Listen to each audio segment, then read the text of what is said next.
Welcome back to my channel, where we uncover the forgotten corners of the past. Today, I'm taking you into a story about the inescapable legacy of the Apolodor family, a bloodline that refused to die, hidden deep within the misty forests of Romania. This is a mystery buried in the dust of time, a truth that will send shivers down your spine. But before we embark on this journey, take a moment to let me know where are you listening to this story from that helps me understand how far these secrets have traveled. And if this story truly captivates you, if it makes you ponder, don't hesitate to give me a like and subscribe to the channel to keep me going. Together, we'll explore the darkest pages of history, and you won't want to miss a thing. In the shadowed foothills of southern Romania, where the forests of Argeș County gather mist like secrets, a single mark once appeared in the margins of a civil ledger.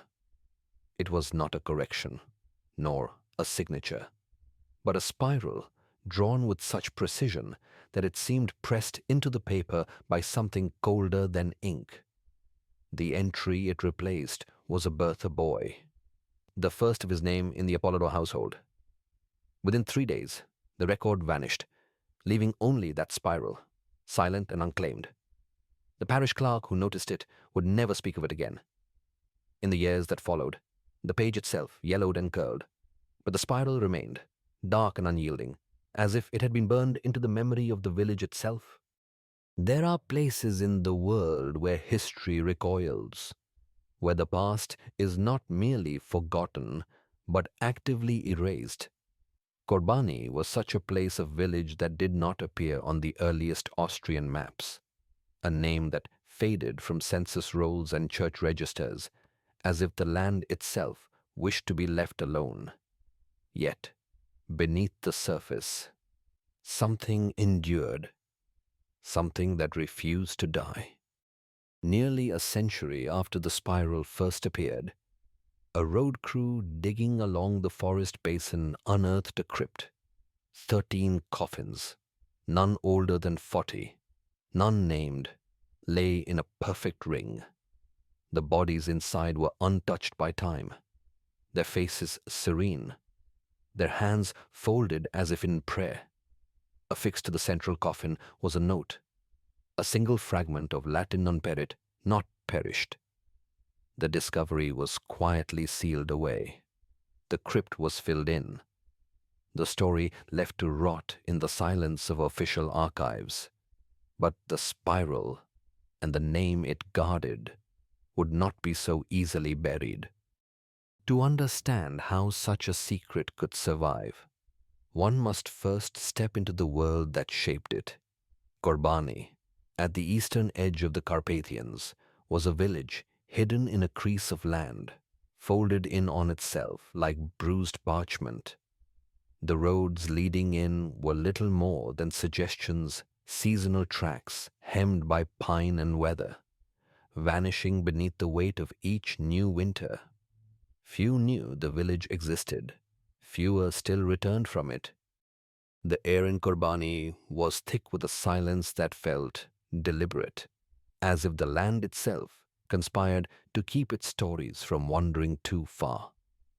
The graveyard, set at the far northern plot, bore a stone arch marking a family section cleared, but unused.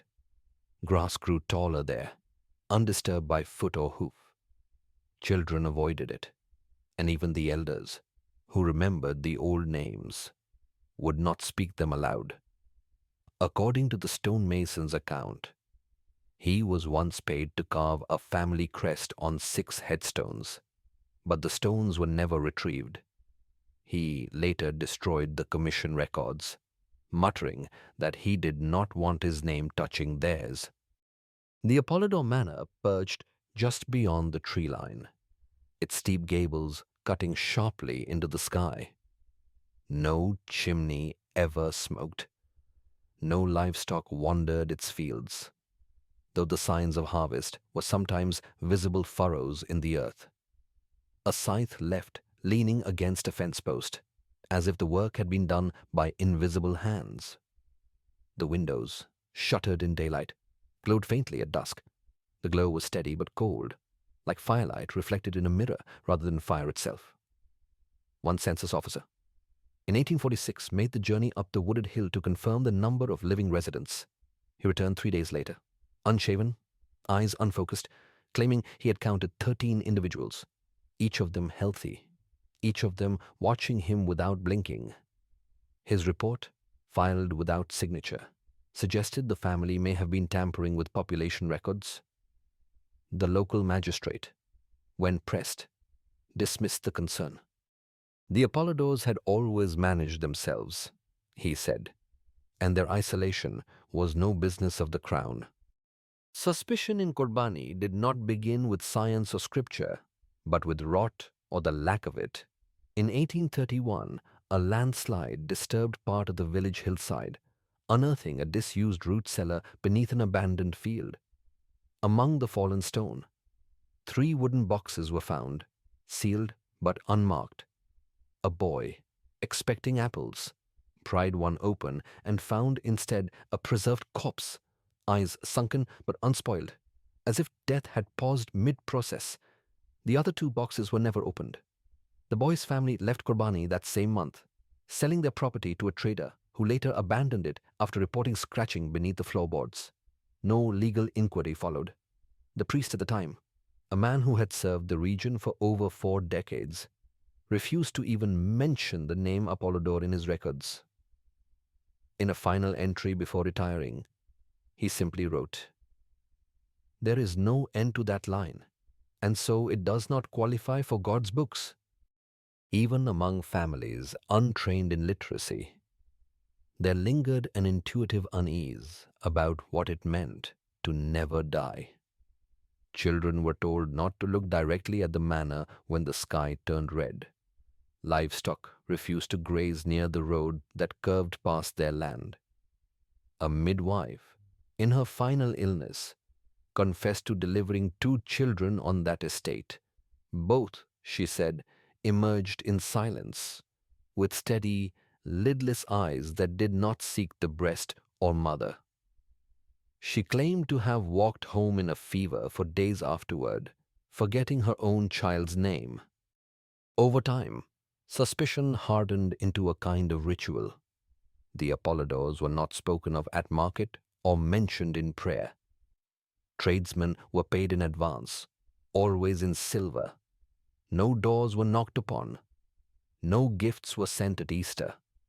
It was said that the family had long since purchased their way out of mortality, and that what walked behind those walls was something that no longer recognized the seasons or the years as others did.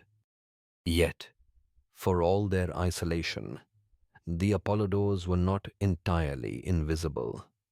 Their presence was felt in the absences they left behind in the empty graves, the unclaimed headstones, the records that seemed to rewrite themselves, the genealogical chart of the family, when first reviewed by church archivists in 1852, was described not as a tree, but as a wheel. No limbs, no bifurcations, only loops. The first few names formed a recognizable lineage, branching briefly into 2 or 3 separate households by the close of the 18th century. But by 1803, the lines began turning inward. By 1811, they had fused entirely. Every recorded marriage after that year occurred between blood relatives, cousins, uncles to nieces. Occasionally, even siblings, all legally transcribed, all sanctioned by documentation that bore signatures from unknown witnesses. The officiants were never local priests. Births followed the same spiral. Every child was registered late, some not at all. Midwives who assisted the deliveries often refused to name the parents, stating only that the child belonged to the house. When pressured, one wrote simply that the bloodlines had converged into sameness. The phrase would later appear in psychiatric observations of patients removed from the estate.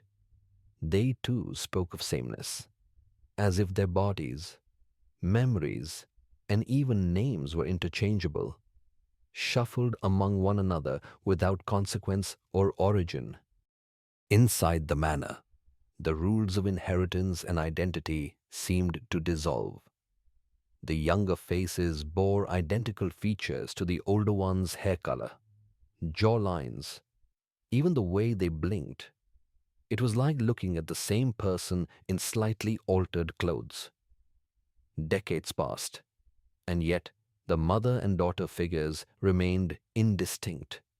Blood determined purpose. A child born of first-degree union was kept indoors, shielded from daylight, and given no speech training beyond household commands. Those born of second-degree relation uncle and niece, cousin pairings were permitted fieldwork, reading, and simple prayer. If a child displayed mirrored gestures, such as blinking both eyes out of sequence or humming in reverse, he or she was reportedly confined to the basement level. This level was never confirmed. But in 1851, a traveler lodging at a nearby farm claimed to hear multiple voices singing in perfect unison from beneath the Apolodor hill. The family's approach to lineage did not appear shameful. On the contrary, it was preserved with meticulous pride. One ledger, found briefly in a regional archive before being inexplicably returned to the family, contained detailed reproductive pairings, successions, and symptom lists. Along the margins were notations in another hand entries suggesting measurements, numbers of teeth at birth, cranial diameter, and something marked only as density ratio. Whether these were medical experiments or family traditions is not clear. What is known is that every child was born inside the house. None ever emerged to be baptized. Of the midwives who attended, few lived more than a year afterward. One was committed to a provincial asylum, where she was noted for tracing spirals into her bedclothes until her fingers bled. Another, older, partially blind, refused to speak, but handed over a crude charcoal sketch of a woman holding two infants, both fused at the spine, both sharing one face. In the later years, no one in Corbani used the word inbred. The term was foreign to them. Instead, they referred to the Apolodors as unchanged, not ill, not cursed, only unbroken, as though time could pass through the village, but not them. And so, the Apolodor family became both legend and warning, a presence felt in the hush that fell over the market at dusk, in the way the children hurried past the northern road, in the silence that settled over the church when the family's name was not read aloud. Their story, like the spiral in the ledger, was a mark that could not be erased, a question that refused to be answered. Yet, beneath the surface, the spiral continued to turn, and in the quiet spaces between the lines of official history, the Apolodors waited unblinking, unchanged, and perhaps unfinished. There are moments in history when the ordinary fractures, when the surface of daily life splits to reveal something raw and ungovernable beneath. In Corbani, such a moment arrived not with thunder or violence, but with a series of small, accumulating disturbances, each one a thread, barely noticed, until the tapestry began to unravel. It began with the tradesmen. For years, they had delivered their goods to the edge of the woods, leaving sacks of flour, bolts of cloth, and crates of produce on the mossy stones where the forest met the fields. Payment always arrived in sealed envelopes, heavy with coins. But one autumn, a courier returned to the village pale and trembling. He claimed to have seen a figure retrieve the goods, a shape that moved with a strange, deliberate slowness, barefoot, its limbs too long, its face hidden in the dusk. The courier's story was dismissed as nerves, but he refused to deliver again, and the tale spread, growing in the telling. Soon after, a fire inspector was dispatched from the county seat, part of a new initiative to prevent rural blazes. He arrived at the estate unannounced, accompanied by 2 assistants. The 3 men entered the woods in the early afternoon. Only one returned, crawling, his shirt stained with something metallic and sweet. He would not speak for months, and when he did, his words were fragmented corridors that made no sound, a coldness that pressed against his bones, a heartbeat that was not his own.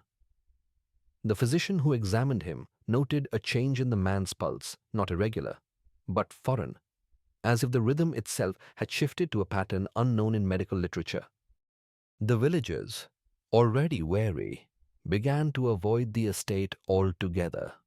The path grew over with bramble and thorn, and the air around the manor thickened, heavy with a tension that made the skin prickle. Yet, even as the house seemed to withdraw from the world, its influence deepened. Children whispered of lights in the upper windows, steady, cold, and unwavering, never flickering like candle or fire. Dogs refused to approach the northern trail, and livestock shied from the fields nearest the woods. Inside the village, suspicion hardened into ritual. The Apolodor name was not spoken at market or mentioned in prayer. No gifts were sent at Easter, no doors were knocked upon. It was said that the family had purchased their way out of mortality, that what walked behind those walls no longer recognized the seasons or the years as others did. But the silence was not complete. There were those who, by necessity or desperation, entered into secret arrangements with the estate.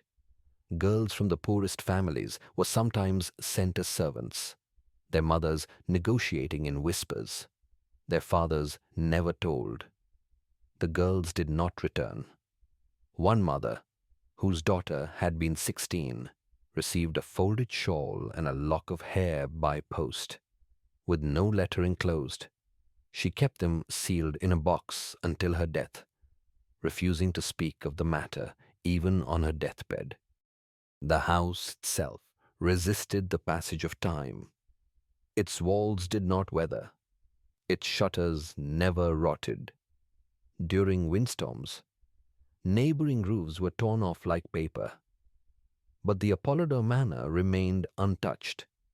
Even the trees around it leaned away, their branches arching as if repelled by some invisible force. According to a carpenter's account, the estate's outer fencing bore a trail of footprints in the frost, bare, small, and perfectly symmetrical, leading from the edge of the woods to the rear of the house, then stopping beneath a sealed window 2 stories high.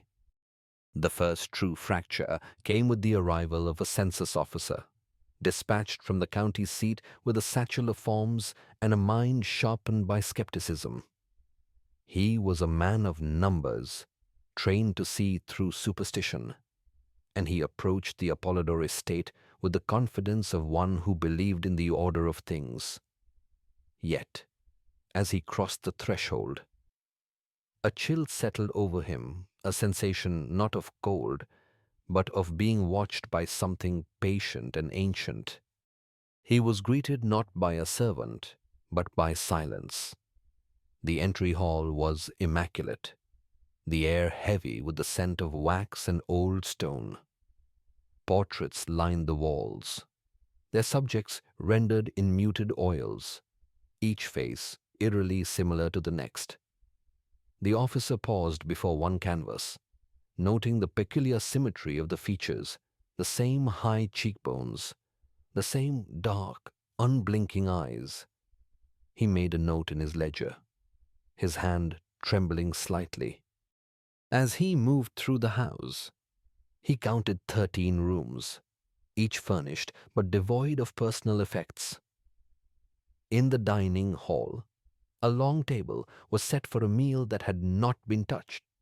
Plates gleamed in the half-light, cutlery arranged with mathematical precision.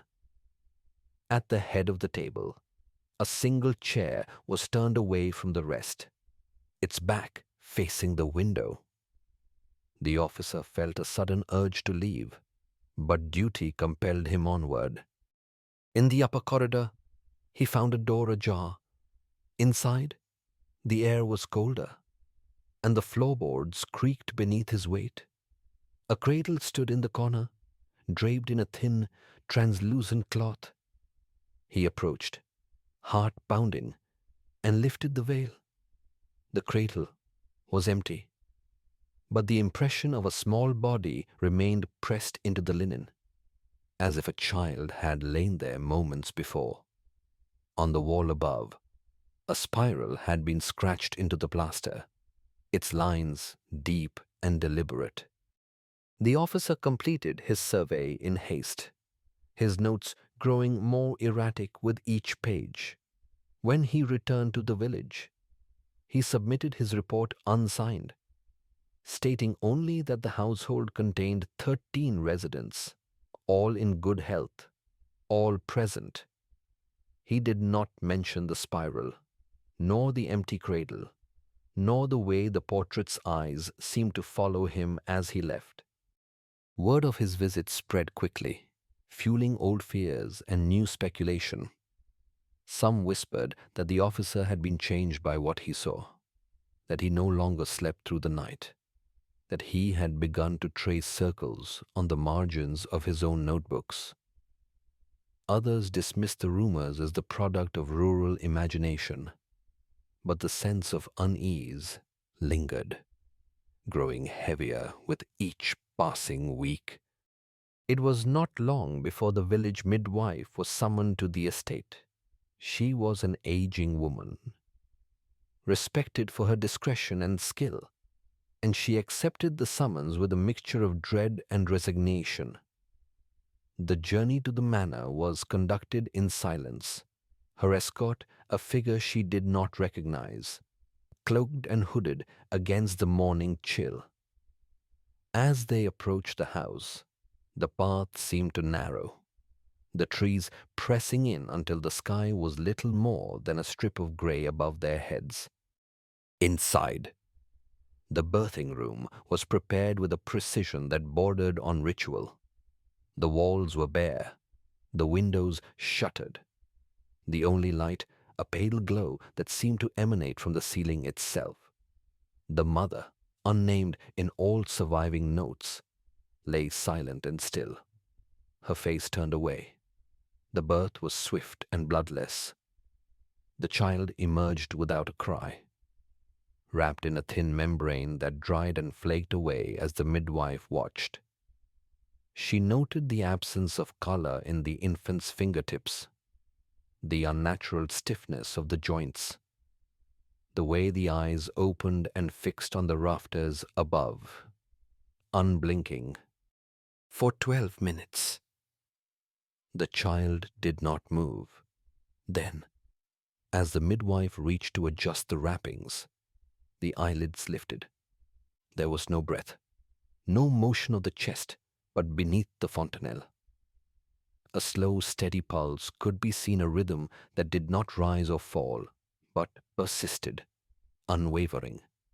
The midwife did not scream. She would later say it was not fear she felt, but a kind of nausea, a recognition of something for which she had no language. The family requested that the child remain in the house for observation.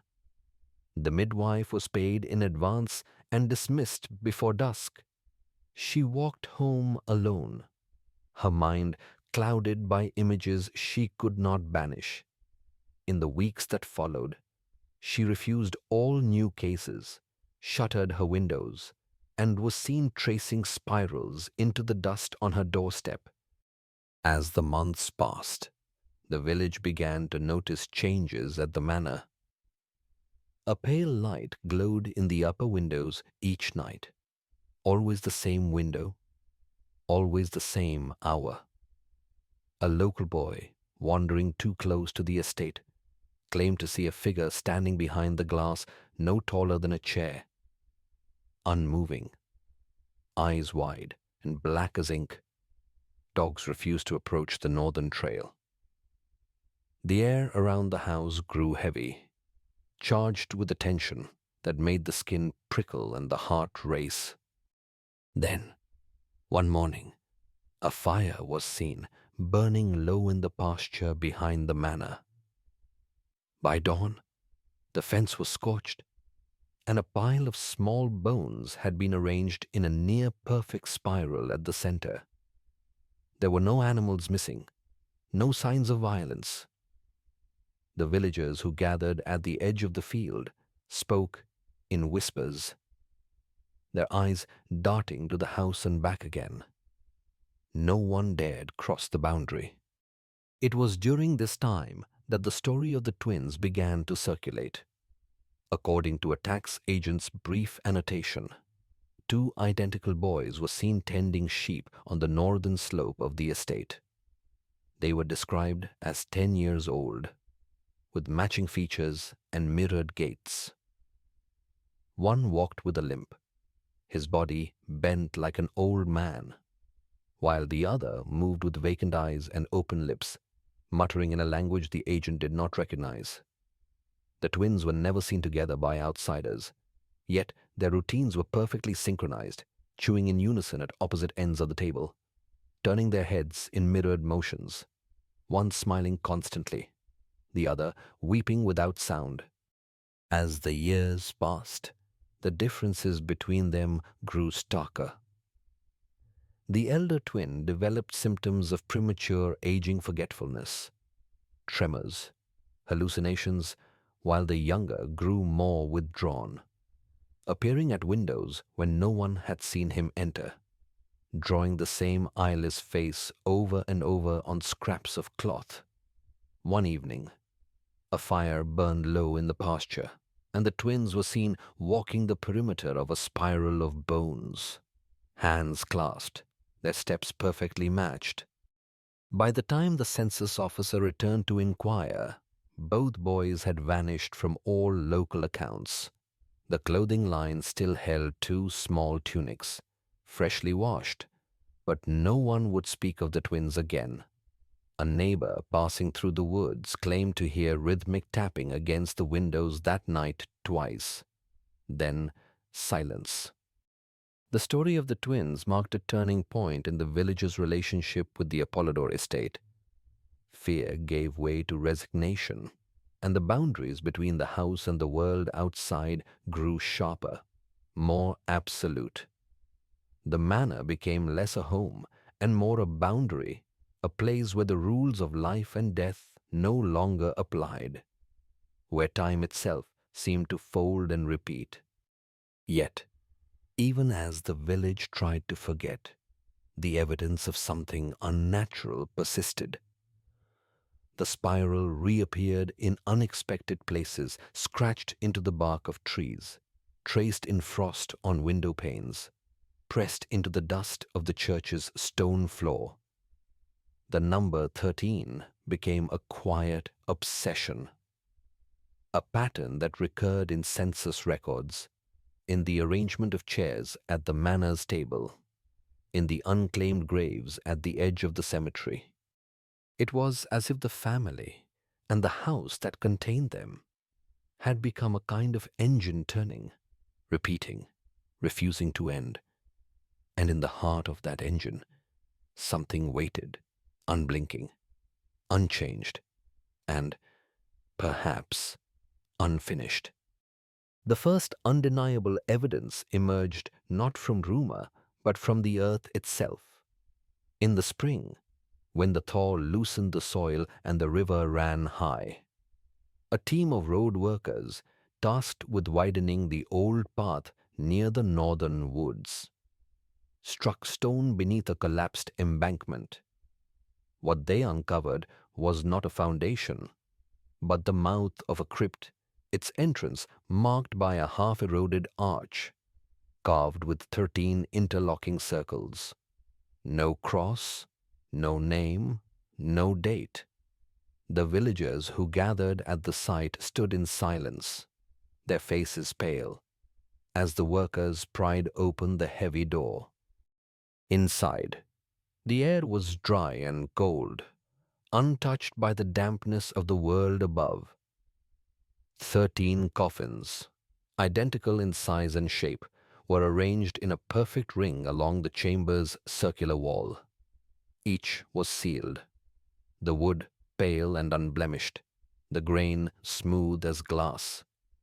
When the lids were lifted, the bodies within appeared untouched by time. 7 men and 6 women, all dressed in garments of a style decades out of date, their faces serene, their hands folded at the chest. No sign of decay, no odor of death. The skin was pale, but not collapsed. The eyes, though closed, seemed to press against the lids, as if waiting to open. Forensic reports, later filed in the county archives, noted the absence of any preservation technique. The bodies were not embalmed, yet the flesh remained supple, the hair thick and undisturbed. Most unsettling of all, the fingerprints of each corpse were unique, but so similar in pattern and whirl that they could have belonged to siblings or to the same person, repeated in slight variations. The medical examiner, a man not given to superstition, wrote in his notes, "They do not look dead so much as paused, as if waiting for someone to speak to them." Photographs were taken, but the images developed with a strange blur. The faces indistinct, the outlines softened as if caught mid-motion. Several frames showed faint double exposures, though the camera used had no such capacity. The crypt was sealed again, the site marked for further study, but within 72 hours, the coffins were found empty. No sign of forced entry, no footprints in the dust. The watchman on duty claimed to have fallen asleep. His wristwatch stopped at 2:13 a.m., a time later confirmed on 2 other clocks in the facility. The only trace left behind was a tightly wound bundle of linen, soaked through with amber resin, and a page from a baptismal ledger. Water-stained but legible. The ink had not faded. In the right light, a second line appeared beneath the birth date, written in a different hand. "He has not yet finished." The discovery sent ripples through the region. Officials from the Ministry of Health arrived. Their questions met with silence or evasions. The villagers, who had long avoided the estate, now crossed themselves when passing the old road. The number 13 became a curse, a pattern to be avoided. Children were forbidden to play in groups of that size. The church bells tolled 13 times at dusk, a mistake that no one could explain. As the investigation deepened, more evidence surfaced. A daguerreotype, taken by a traveling photographer decades earlier, was found in the archives of a neighboring estate. The image showed 13 figures, arranged in a rigid line before a dark, indistinct backdrop. No child among them. No one older than 40. No one younger than 20. Their faces, nearly identical. Bore no scars, no moles, no asymmetry. Only their postures differed, some with hands clasped, others with arms at their sides, under magnification. The details reveal a biological sameness, not artificial, but real. The photographer, in a letter to his sister, described the air in the house as pressed flat, like a page sealed in glass. He reported a persistent buzzing in his right ear that did not resolve until he left the region. The photograph was removed from public records after repeated complaints from Clark's headaches, difficulty focusing, and the persistent illusion that one of the figures had shifted position between viewings. It was eventually sealed in a folio marked "Unclassified Parity" and relocated to a restricted wing. Requests for reproduction were denied. The only note penciled on the backing board, possibly by the original photographer, read, "I set the shutter for 8 seconds. Not one of them blinked." Testimony from the period records the confessions of those who had served the estate. A midwife, committed to a sanatorium in her final years, spoke in fragments of births that left her hands cold for days, of infants who did not cry, whose eyes never closed. She described the sensation of being watched, even when alone, and the compulsion to trace spirals into her bedsheets until her fingers bled. Another, older, partially blind, refused to speak, but handed over a charcoal sketch of a woman holding two infants, both fused at the spine, both sharing one face. A servant girl found wandering the edge of the woods, her tongue severed and her hands trembling, wrote on a slate, "He watches from the cradle. He never stops watching." She refused to be left alone in any room that contained a cradle, even an empty one. When asked to describe who he was, she drew circles open, then closed, then overlapping until the chalk broke. She never once drew a face. The most damning confession came from a physician, young and ambitious, who had answered a summons to the estate. He returned days later, pale and silent, his instruments gone, his coat misbuttoned. In the weeks that followed, his handwriting degraded, his speech faltered. He was removed from the board after attempting to bleed a healthy patient in search of a second pulse, committed to a private facility. He spoke only of light behind the eyes, heartbeat during silence, and the room that never darkened. During his third month, he suffered a violent seizure, claiming to have dreamt of a crib that grew larger each time he blinked. At the center, not a child, but a figure made of many children, stacked, repeating, joined at the ribs. The only item recovered from his person was a strip of linen, tucked inside his coat, bearing the phrase, "He does not close his eyes." As the scale of the horror became clear, the community recoiled. The church, which had long tolerated the family's absence from communion, now drew a thin red line through their name on the roll. No priest signed it. No proclamation was made.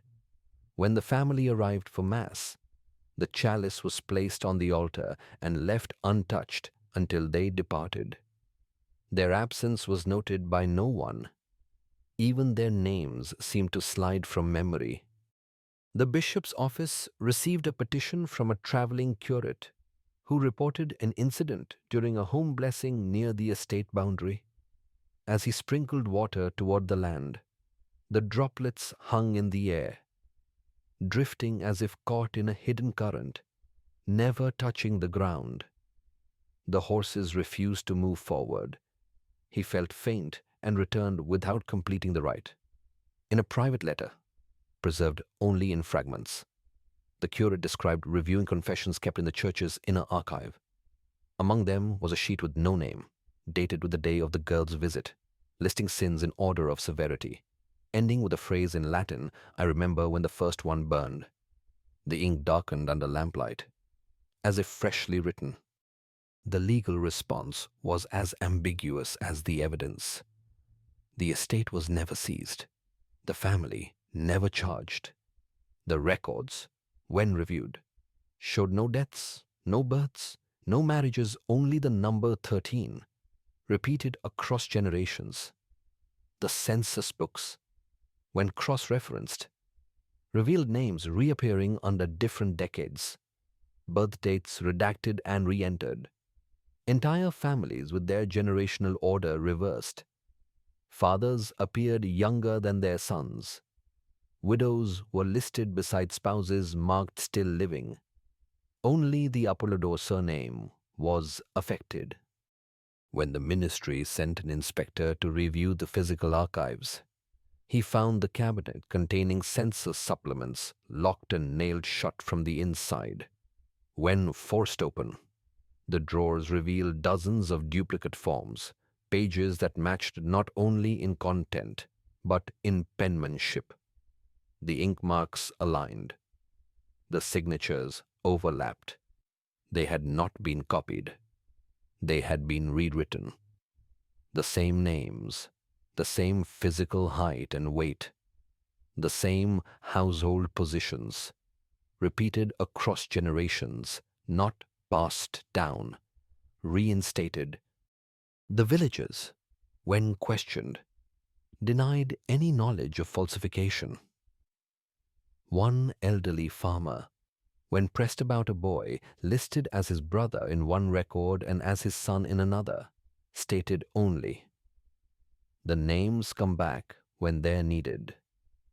Another claimed to remember the same Apolodor man attending every Easter procession since his own childhood, unchanged in face or posture, always 3 steps behind the family matron.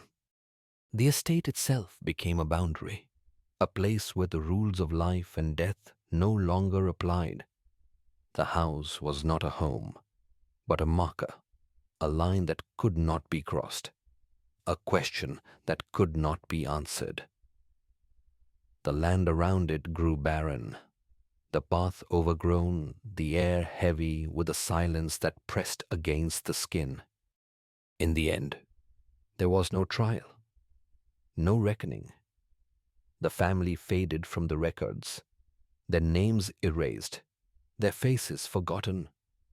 The only trace left behind was the spiral, scratched into stone, pressed into dust, traced in frost on the window panes. The number 13, a pattern that recurred in the arrangement of chairs at the manor's table, in the unclaimed graves at the edge of the cemetery, in the tolling of the church bells at dusk. And in the heart of that silence, something waited unblinking, unchanged, and perhaps unfinished. The collapse of the Apolodor estate was not a single moment, but a slow, relentless undoing, a process that seemed to seep from the stones themselves and infect the very air of Corbani. In the months that followed the final disappearance, the manor's silhouette grew more indistinct, as if the land itself was trying to erase its memory. The brick doors and shuttered windows became a canvas for the elements. Rain streaked the mortar with rust, and moss crept up the walls in patterns that resembled veins or ancient script. The villagers, who once avoided the estate out of fear, now did so out of a deeper, more superstitious respect. They whispered that the house was not empty, but waiting. The fields surrounding the ruins changed as well. Where once the earth had been stubborn and unyielding, it now refused to grow anything at all. Crops withered before they could take root, and even the hardiest weeds shrank from the boundary stones. The old path, which had once been a lifeline for trade and gossip, was swallowed by bramble and shadow. On certain mornings, when the mist was thick and the sun slow to rise, the outlines of the manor would appear in the fog, tall, narrow, and impossibly intact, only to vanish as the day warmed. Official records, preserved in the archives of the Argus prefecture, described the estate as structurally unsound, uninhabited, and unfit for reclamation. Yet, the surveyors who filed these reports often left their work unfinished, their notes trailing off into silence or marked by strange, looping spirals in the margins. One inspector, a man known for his skepticism, was found standing at the edge of the property at dusk, his boots sunk deep in the mud, staring at the ruins with an expression of profound confusion. He later claimed to have heard a faint humming beneath the ground, a sound that seemed to echo the rhythm of his own heartbeat. The collapse was not limited to the physical. The social fabric of Corbani, already frayed by decades of suspicion and silence, began to unravel. Families who had lived side by side for generations found themselves divided by old grievances and new fears. Some left the village entirely, abandoning their homes to the encroaching forest. Others stayed, but their conversations grew cautious, their laughter rare. The church, once the heart of the community, struggled to fill its pews. Parishioners sat in the back rows, their eyes fixed on the altar, as if afraid to look over their shoulders. The number 13, once a source of quiet dread, became a symbol of everything that had gone wrong. Children were forbidden to count past 12, and the tolling of the church bells was carefully monitored. Yet, on certain nights, a 13th chime would ring out, clear and unmistakable, even when no one stood at the bell rope. The villagers would cross themselves and hurry home, locking their doors against the darkness. But the most enduring legacy of the Apolodor estate was not the ruin itself, nor the silence that followed. It was the sense of something unfinished, a question that lingered in the air, refusing to be answered. In the years that followed, strange phenomena persisted. On the coldest nights, faint tapping could be heard on the stained glass windows of the church 3 times, then silence, then 3 again. In the hollow where the manor once stood, a single footprint would appear in the ash each year on the anniversary of the fire, small, barefoot, upright, as though something still walked there, untouched by flame, waiting for its name to be spoken aloud once more. Historians and folklorists, drawn by the mystery, arrived in Corbani with notebooks and cameras, hoping to document the last traces of the Apolodor line. They interviewed the remaining villagers, collected fragments of song and story, and pored over the ledgers and census books that had survived the years. Yet, the more they searched, the more elusive the truth became. Pages were missing, names had been erased, and the few surviving photographs were marred by blurs and distortions. One researcher, after months of work, concluded that the Apolodor legacy is not a matter of fact, but of repetition, a story that tells itself over and over until the listener forgets where it began. The fate of those who had come closest to the estate was equally ambiguous. The midwife who delivered the last child spent her final days in a sanatorium, her hands wrapped in bandages, her eyes fixed on a point just beyond the window. She spoke rarely, but when she did, it was to ask for thread and needle, insisting that she needed to sew her sheet shut before nightfall. The physician who had sought a second pulse vanished from public life, his name remembered only in the margins of forgotten ledgers. The villagers who remained carried the weight of what they had witnessed, their dreams haunted by the memory of eyes that never closed, of voices that hummed in unison beneath the earth. The children of Corbani, born after the fire, grew up with the story as a warning. They were told not to stray near the ruins, not to count past 12, not to answer if they heard their names called from the woods after dark. Yet, curiosity persisted. On the anniversary of the fire, a few brave souls would gather at the edge of the hollow, watching for the footprint in the ash, listening for the faint, rhythmic tapping that seemed to come from nowhere and everywhere at once. In the years after the estate's collapse, Corbani became a place of uneasy pilgrimage. Strangers arrived, drawn by rumors of the vanished family and the house that would not rot. Some came with scientific instruments, others with notebooks, but all left with more questions than answers.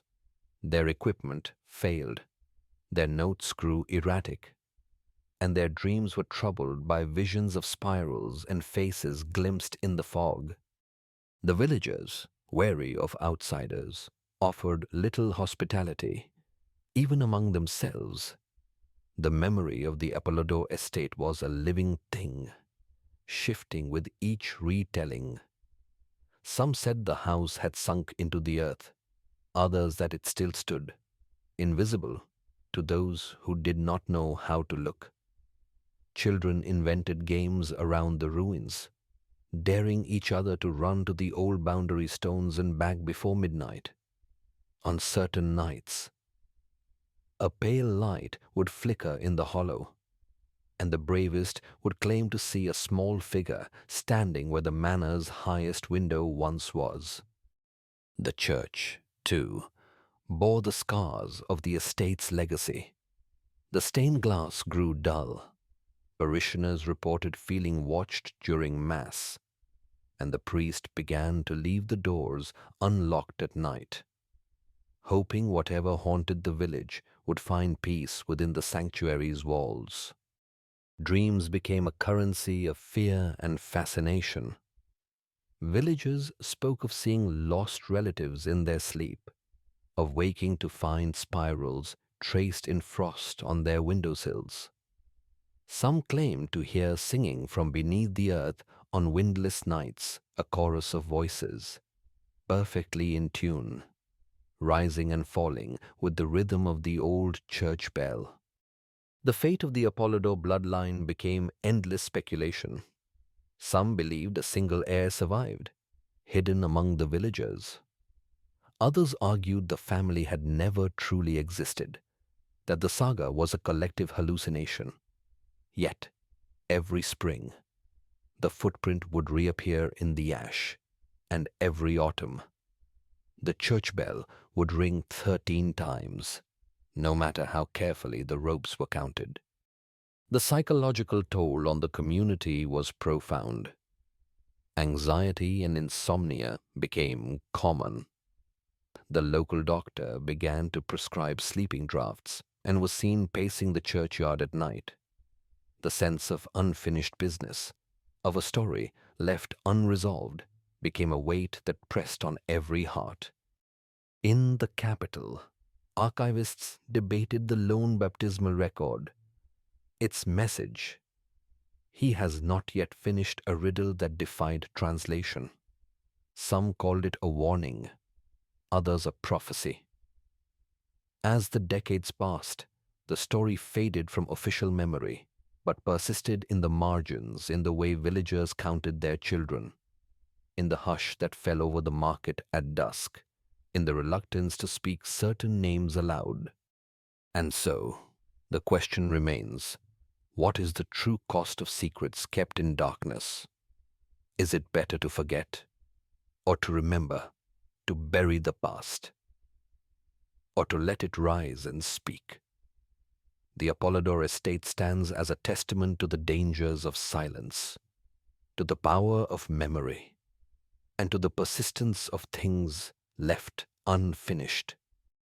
Perhaps, in the quiet hours before dawn, when the mist gathers low and the world holds its breath, you too might hear the faint echo of footsteps in the ash, the soft tapping on the glass, the whisper of a name waiting to be spoken. Not every bloodline dies. Some are merely paused, and some, even now, still answer to the call.